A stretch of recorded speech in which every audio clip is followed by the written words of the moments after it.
So today we are throwing the Rawler and the Bladed Rawler. I like a pretty specific rod for this technique. I use a 7-1 medium extra fast rod.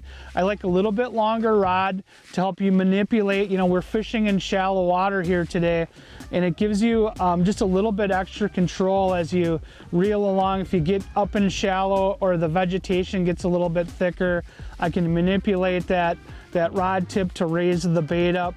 The extra fast piece of it, what I like about that is no matter where you are with that rod, it still delivers an extra fast hook set, so it loads up into the meat of the rod very quickly. Coupled with that is a size 30 reel. I just like the way it handles. This is 8-pound Berkley Fireline, and I have that coupled to 15-pound 100% fluorocarbon. This is the perfect setup, in my opinion, for this technique. So when you start filling that box with Rawlers, check out that 7-1 medium extra fast.